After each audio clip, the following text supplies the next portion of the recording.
to hear this, but reactive abuse, right? So, reactive abuse and impulsive behavior are two different things. My point is, people want to say, oh, I got nothing, got nothing. I got everything to lose, so I cannot react. Or, don't react to them, don't go back to them. All that is true if you're aware, I want to say. Or, no, let me reiterate. Actually, all that is true if you're unaware, I want to say. Because once you're aware of what it really means not to go back and stuff, because in reality, going back means these people can do God knows what with that information. I'm realizing it's not only a spiritual war, but an information war. Not even a knowledge war. Not knowledge, no. Information. People want your information. They want the way you live, the way you carry yourself. All these common sense things, or what you would think, right? And it's not even a hacker. These aren't even hackers or scammers, because they don't even really want anything for real. They just want your money. Like, I'm talking about people that want to get to know you. But it's more than just getting to know you. It's like, how can I use you? Like, it's not even like, how can I know you to be you? Like, these people need you to come back so you make sense to their problems, to their story, to their narrative. But even then, it's not even about loyalty or benefit of the doubt, okay, for those things. But I'm just thinking also on the times that I've watched all these true crime videos and these interrogation videos, and the real psychos either don't realize they are, or they just don't feel like being perceived as that. You know what I mean? Like, real people are okay being mad. They're okay being perceived one way or another. Like, there's no, like, the boundaries and standards and the morals is what that individual would usually have compared to just having a filter. Like, all a psychopath needs not to react on you is a filter. Like, of course, if you don't have this, and that, you're not, you know, there's nothing to protect there. Of course you're not going to react. Of course you're, you know, that's how I look at it. It's like, for what reason do certain people hold on to certain people? I think that is the true realization in which these predatory behaviors, I don't even want to say mutate, but maladapt, because there's different types of psychos. But I don't know, I'm at a point where I'm aware that there are specialists for these types of disorders in people, and I've taken an interest in what it means to identify characteristics, and also in terms of either relating to them or helping someone else understand the concept. Even then, if they understand the concept, I like to perceive that in a way. But my point is, it comes in different shapes and sizes, right? And Sam Vaknin, I have to shout my man out. He's not really my man, but he is the narcissist revitalized expert out here, and he made a good point. A covert narcissist is what it is, a narcissist. But once a narcissist becomes overt, their narcissism is now secondary, and they would be considered a primary psychopath. So let that sit for a little, okay?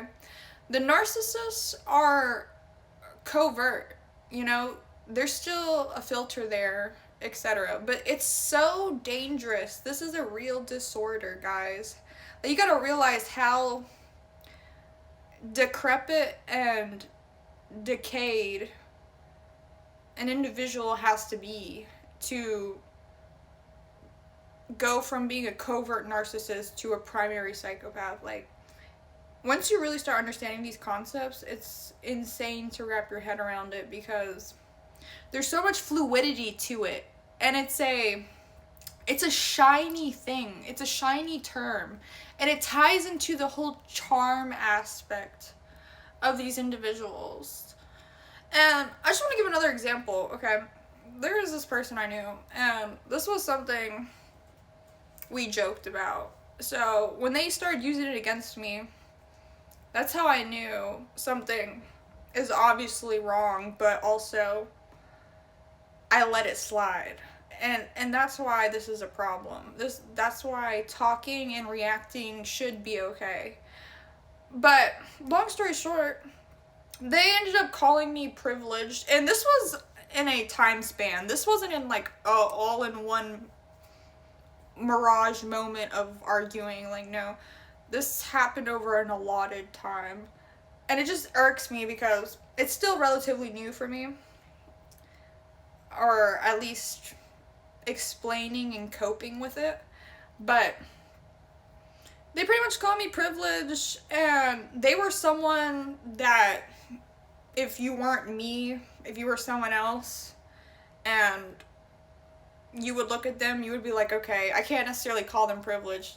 But that's what they do, right? They use things that don't apply to them against you, so that way it makes sense to be against you.